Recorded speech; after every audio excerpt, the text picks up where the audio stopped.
जय हिंद दोस्तों। आर के मौर्य कॉमर्स क्लासेज में एक बार फिर से आपका बहुत बहुत स्वागत है। इस वीडियो के माध्यम से एक नए चैप्टर की शुरुआत कर रहे हैं। चैप्टर का नाम है फिक्स्ड एंड फ्लेक्सिबल बजटिंग, यानी स्थिर एवं लोचदार बजटिंग। पूरा चैप्टर आपको अच्छे से आ जाएगा, लेकिन आपको थोड़ा टाइम देना पड़ेगा। पहली बात, जो मैं थ्योरी बता रहा हूँ वो थ्योरी आपकी कंप्लीट हो जानी चाहिए। उसके बाद जो मैं न्यूमेरिकल क्वेश्चन बताऊँगा, A to Z में क्वेश्चन बताऊँगा, आपको लाइन से देखना है। वीडियो को इधर से उधर ना करें, मतलब आगे भगा भगा के ना देखें। अगर आपको लग रहा है सर धीरे धीरे बोल रहे हैं, तो स्पीड का ऑप्शन रहता है ऐप्स में, स्पीड का ऑप्शन यूट्यूब में भी रहता है। स्पीड हमारी आप ऑटोमेटिक बढ़ा सकते हैं। चलते हैं। सबसे पहले आपको जानकारी देना चाहते हैं फिक्स्ड यानी कि स्थिर बजट किसे कहते हैं, दूसरा दिया है फ्लेक्सिबल बजट किसे कहते हैं। फिक्स बजट का मतलब होता है ऐसा बजट जो फिक्स होता है, जिसमें कोई परिवर्तन नहीं होता, जो स्थिर होता है, उसे फिक्स बजट कहा जाता है। ध्यान दीजिएगा, ऐसा बजट जिसमें किसी भी प्रकार का कोई परिवर्तन नहीं होता है। कोई परिवर्तन नहीं होता है, उसे क्या बोलते हैं? कोई कन्वर्जन नहीं होता है, उसे फिक्स बजट कहते हैं। कोई भी व्यावसायिक संस्था है, उसमें एक फिक्स होता है, एक वेरिएबल होता है, यानी कि फ्लेक्सिबल बजट होता है। फ्लेक्सिबल का मतलब क्या होता है? जो परिवर्तित हो जाता है। जैसे सामान बनाएंगे हम टन में, यूनिट में, किलोग्राम में, तो जैसे 10,000 सामान बन रहा है, 12 बनाएंगे तो उसमें परिवर्तन हो जाता है। कुछ ऐसे खर्चे होते हैं, कुछ ऐसे एक्सपेंसेस होते हैं। आपको एकदम अच्छे से बता रहे हैं। आपको अपनी कॉपी में लिखना है सबसे पहले fixed budgeting.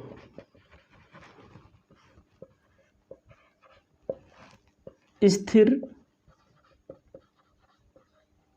Budget. Fix budgeting किसे कहते हैं? फिक्स बजटिंग में आपको बताना चाहते हैं कि ऐसा बजट, हिंदी में भी लिख देंगे, इंग्लिश में भी लिख देंगे। पहले हिंदी में लिख दे रहे हैं, इंग्लिश में भी लिख दे रहे हैं। ज़्यादा नहीं, एकदम एक एक दो लाइन लिखना है बस, ठीक है। लिखना है स्थिर बजट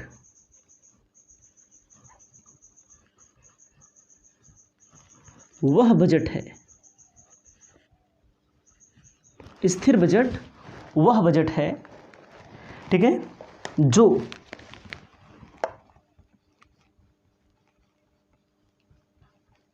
परिवर्तन नहीं होता है। परिवर्तन नहीं होता है। जैसे थोड़ी देर के लिए मान लीजिए एक लिमिट तक वही रहता है, ठीक है। तो इसमें यही इतना आपको लिखना है, जो परिवर्तन नहीं होता है, ठीक है। अब इंग्लिश में लिख देते हैं fix budget is a budget, fixed budget is a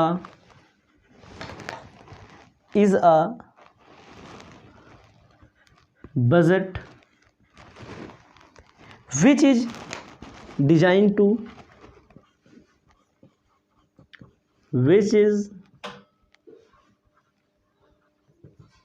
designed to unchange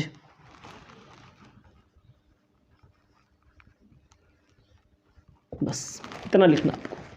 fix budget is a budget which is design to unchange, ऐसा बजट जो चेंज नहीं होता है, बस। उसके बाद आपको क्या लिखना है? फिक्स्ड के बाद फ्लेक्सिबल। फ्लेक्सिबल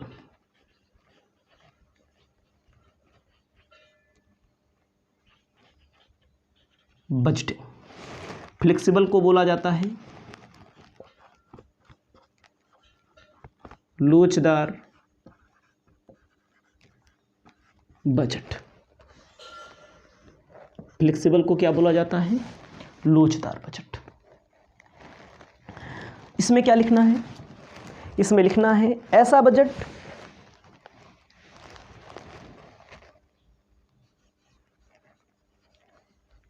लोचदार बजट वह बजट है, लोचदार बजट वह बजट है जो अस्थाई होता है,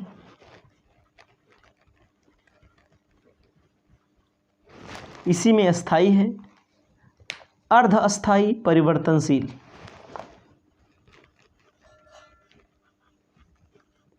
अर्धस्थाई एवं परिवर्तनशील। मतलब ऐसा बजट जो बदल जाता है, जिसमें कुछ तो फिक्स रहेगा लेकिन कुछ अनफिक्स हो जाएगा।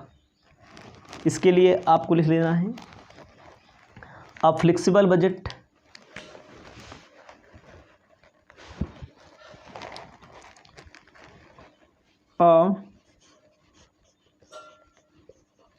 Flexible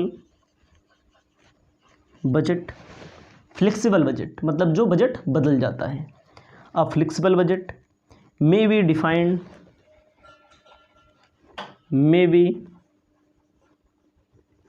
defined as a budget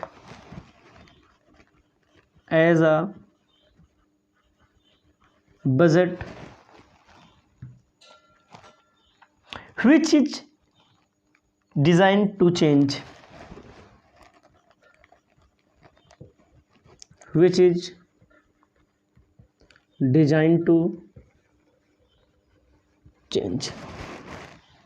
ठीक है। ऐसा बजट जो बदल जाता है, नहीं बदलता, अनचेंज होता है। यहाँ पर flexible budget may be defined as a budget which is design to change. यहाँ चेंज होगा, यहाँ पर अनचेंज होगा। इसको आप लिख लेंगे अपनी कॉपी में। अब मैं आपको बताना चाहता हूँ कि जैसे और थ्योरी है, इसको आप अपने आप से भी पढ़ सकते हैं, ज़्यादा कुछ है नहीं इसमें। और मैं आपको डॉक्टर के.एल. गुप्ता के पहले क्वेश्चन को इस वीडियो के माध्यम से डिफाइन करने वाला हूं। और आप सभी स्टूडेंट ध्यान देंगे, क्वेश्चन शानदार बताते हैं, लेकिन आपको सब्र करना पड़ेगा। सब्र का फल बहुत मीठा होता है, क्योंकि इसमें अगर आप सब्र किए रहेंगे तो हम आपको एक एक टॉपिक समझाने की गारंटी लेते हैं। अब शुरुआत करते हैं क्वेश्चन नंबर फर्स्ट। आपको ध्यान देना है, अब आपको मैं बताने जा रहा हूँ। क्वेश्चन नंबर फर्स्ट पढ़ेंगे सबसे पहले, हिंदी में भी है, इंग्लिश में भी है, जैसी आपकी इच्छा हो वैसे पढ़ सकते हैं, कोई डिफरेंट नहीं होगा। जैसे हिंदी में सॉल्व करेंगे वैसे इंग्लिश में ही सॉल्व, इंग्लिश में ही किया जाता है। कहता है prepare a flexible budget for the production at 80% and 100% activity on the basis of following information. कहता है निम्न सूचनाओं के आधार पर 80% व 100% के कार्य स्तर के लिए लोचदार बजट तैयार करें। कहता है प्रोडक्शन एट 50% कैपेसिटी। ध्यान दीजिएगा, 50% क्षमता का जब उत्पादन होता है तो 5000 यूनिट। रॉ मटेरियल के लिए, कच्ची सामग्री के लिए बोल रहा है 30 रुपया पर यूनिट। डायरेक्ट लेबर के लिए 20 रुपया पर यूनिट।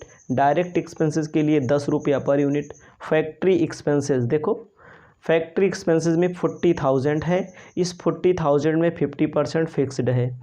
एडमिनिस्ट्रेटिव एक्सपेंसेस 80,000 में 70% फिक्स है, वेरिएबल है, कोई बात नहीं है। हम आपको बताना चाहते हैं, सबसे पहले आपको कॉलम बना लेना है। जैसे मैं आपको बता रहा हूँ वैसे आप कॉलम बना लीजिए। आपको ध्यान देना है फ्लेक्सिबल बजटिंग। फ्लेक्सिबल बजटिंग में पार्टिकुलर, सबसे पहले फ्लेक्सिबल बजटिंग ऊपर लिख लेंगे क्योंकि यही मालूम करना है। हिंदी में लिख लेंगे लोचदार बजट, यही आपको लिख लेना है। उसके बाद आपको क्या करना है, पार्टिकुलर लेवल।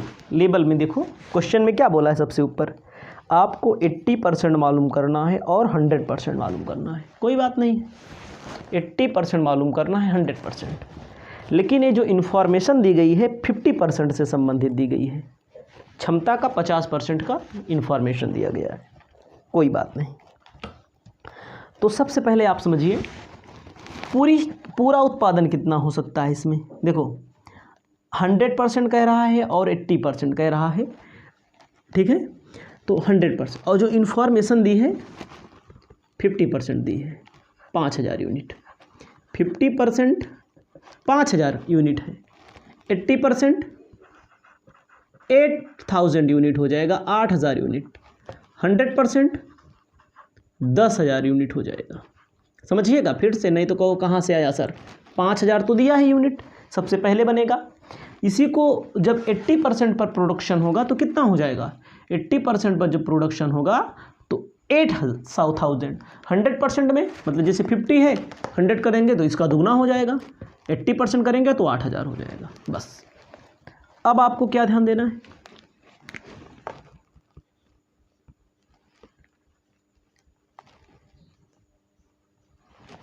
रुपया। आपको बताना चाहते हैं, सबसे पहले दिया है वेरिएबल। देखो सबसे पहले क्या दिया है, रॉ मटेरियल दिया है, डायरेक्ट लेबर पर यूनिट में दिया है। यूनिट के हिसाब से अब देखो यहाँ कम यूनिट बन रहा है तो कम लगेगा, ज़्यादा बन रहा है तो ज़्यादा लगेगा, और ज़्यादा बन रहा है तो और ज़्यादा लगेगा। तो कम यूनिट बने तो उसको बोला जाता है वेरिएबल। क्या बोला जाता है, वेरिएबल कॉस्ट। वेरिएबल का मतलब होता है परिवर्तनशील, जो वेरिएबल हो जाए परिवर्तनशील हो जाए। वेरिएबल में आपको बताना चाहते हैं, सबसे पहले क्या दिया है, रॉ मटेरियल।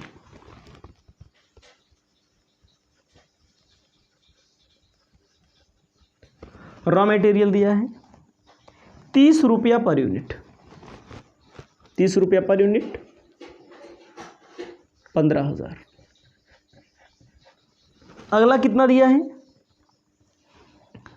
अगला दिया है 20 रुपया पर यूनिट।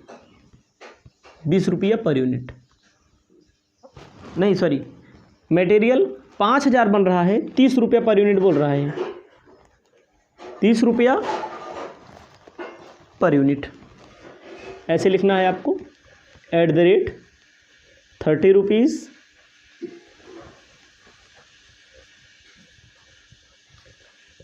Per unit. 5 का गुणा कितने से होगा, 30 से, तो 15,000 यूनिट बनेगा। 15,000 नहीं बनेगा, 1,50,000 बनेगा। ठीक है, फिर समझिएगा भाई, एक यूनिट का 30 रुपया, 5,000 यूनिट का कितना बनेगा, 1.5 लाख बन जाएगा।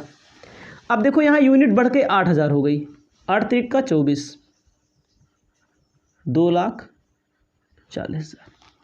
उसके बाद 10,000 यूनिट हो गया तो कितना हो जाएगा यहाँ पर।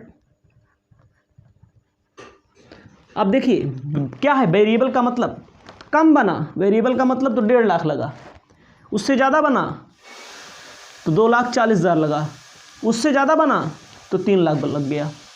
इसको क्या बोला जाता है, वेरिएबल। देखो वेरिएबल हो रहा है कि नहीं है, फिक्स थोड़ी है, सामान ज़्यादा बन रहा है, ज़्यादा लगता हुआ बढ़ता हुआ चला गया। अब रॉ मटेरियल के बाद क्या दिया है, direct labour. Direct labour @20 per unit. 5 दूना 10,000, 1 लाख हो जाएगा। ध्यान दीजिएगा, 5,000 × 20, 8,000 × 20, 1,60,000। यहाँ पर आपका कितना हो जाएगा, 2 लाख हो जाएगा। देखो कम, जब 5,000 यूनिट बन रहा है तो 1 लाख, 8,000 यूनिट में 1,60,000, 10,000 यूनिट में 2 लाख लगेगा। डायरेक्ट लेबर के बाद direct expenses. At the rate of 20 rupees per unit, 10 rupees per unit अब 10 से गुणा कर दो, यहाँ पर कितना हो जाएगा 50,000, यहाँ पर कितना हो जाएगा 80,000, 10 इंटू 1 लाख। समझिएगा ये सारी चीज़ें, इसे बोला जाता है वेरिएबल। कैसे पता लगा, जब 5,000 यूनिट बन रहा है तो कम लग रहा है, सब में बढ़ता हुआ चला जा रहा है तो बढ़ता हुआ चला जा रहा है, इसे बोला जाता है वेरिएबल। फ्लिक्सेबल मतलब लोचदार, बजट इसे ही बोलते हैं लोचदार, ये बदला रहा है। अब इसमें आप क्या करेंगे, इसमें आप टोटल कर लो, इसको ए मान के टोटल कर लो, टोटल ए, यहां पर आपका हो जाएगा 3 लाख, यहां पर हो जाएगा कितना, अगले में 3 लाख के बाद 4,80,000,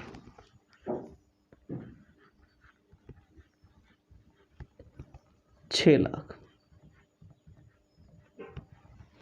ठीक है 6 लाख। आपको क्या करना है, अब लिखना है सेमी वेरिएबल कॉस्ट, इसको हिंदी में बोलते हैं अर्ध परिवर्तनशील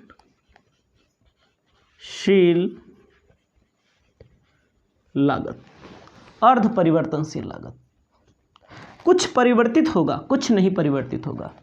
जैसे क्वेश्चन में बोल रहा है, देखो फैक्ट्री एक्सपेंसेस, फैक्ट्री यहीं पर समझना है आपको, एक्सपेंसेस, फैक्ट्री एक्सपेंसेस में कह रहा है 50%, मतलब जो टोटल 40,000 खर्चा हुआ है 50% फिक्स है। फैक्ट्री एक्सपेंसेस के 2 पार्ट बनेंगे, फैक्ट्री एक्सपेंसेस के 2 पार्ट बनेंगे, फिक्स्ड और वेरिएबल। फिक्स्ड और वेरिएबल, फिक्स क्या परसेंट है, फिक्स्ड हमारा है 50%, वेरिएबल कितना है 50%, टोटल कितना है 40,000। जैसे ये जो 40,000 दिया है कितने यूनिट के लिए दिया है, 5,000 यूनिट के लिए दिया है, तो यही है हमारा 50%, क्या हो जाएगा 50% हमारा 40,000 का 50%, 20,000 वेरिएबल और 40,000 का 50%, सॉरी 40,000 का 50% फिक्स होगा, 50% वेरिएबल। ये 50% सब में 20,000 रहेगा, वो फिक्स ही रहेगा, इसमें कोई परिवर्तन नहीं होगा चाहे जितना बने। लेकिन ये जो 50% वेरिएबल है इसके लिए आपको थोड़ा वर्किंग नोट बना लेना है। आपको निकाल लेना 1 यूनिट पे कितना लग रहा है, 20,000 लग रहा है 5,000 यूनिट के लिए, 5 चौका 20, यानी कि 1 यूनिट पे 4 रुपया, 1 यूनिट पे 4 रुपया लगा। अब समझिएगा ये चीज़, यहाँ तो 50% कर दिया, ये सब रहेगा क्योंकि फिक्स है। अब वेरिएबल वाले में देखिए 50% में 1 यूनिट को लगाने में 4 रुपया लग रहा है, तो आप 4 गुणे 8 कर दो, 8 चौका 32, 10 चौका 40, जोड़ लिया जाएगा। इसको आप ऐड कर लेंगे, ध्यान दीजिएगा, इसको आप क्या कर लेंगे, ऐड कर लेंगे। लाइन बढ़िया से खींचिएगा, हमारी लाइन टेढ़ी हो सकती है और आपकी नहीं टेढ़ी होनी चाहिए। ये हो गया, समझ में आया। अभी ऐड भी नहीं करना है इसमें, भले मैंने लाइन खींच दिया है, अभी ऐड नहीं करना है, सॉरी अभी और है एक वेरिएबल में, एक सेमी वेरिएबल। सेमी मतलब हो तो आधा बदलेगा, देखो आधा नहीं बदला और आधा बदला है, ठीक है। तो इस चीज़ को ध्यान दीजिएगा, 4 आएगा, 4 से 8, 4 से गुणा 10। उसके बाद फैक्ट्री के बाद दिया है एडमिनिस्ट्रेटिव एक्सपेंसेस, क्या दिया है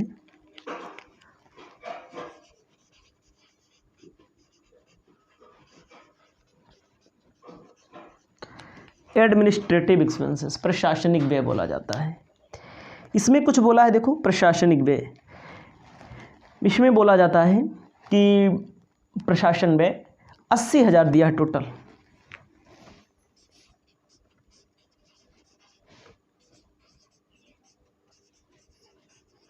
कुछ वेरिएबल होगा कुछ, ठीक है। इसमें आपको ध्यान देना है, क्या बोला है क्वेश्चन में? क्वेश्चन में बोला है 70% वेरिएबल।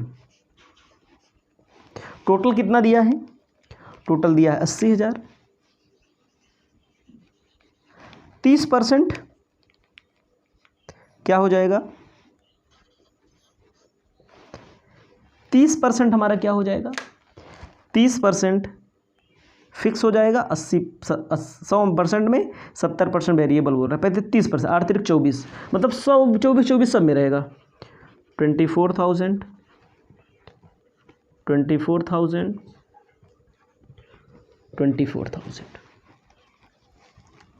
अब क्या करना है आपको? ध्यान दीजिएगा, अब क्या करना है?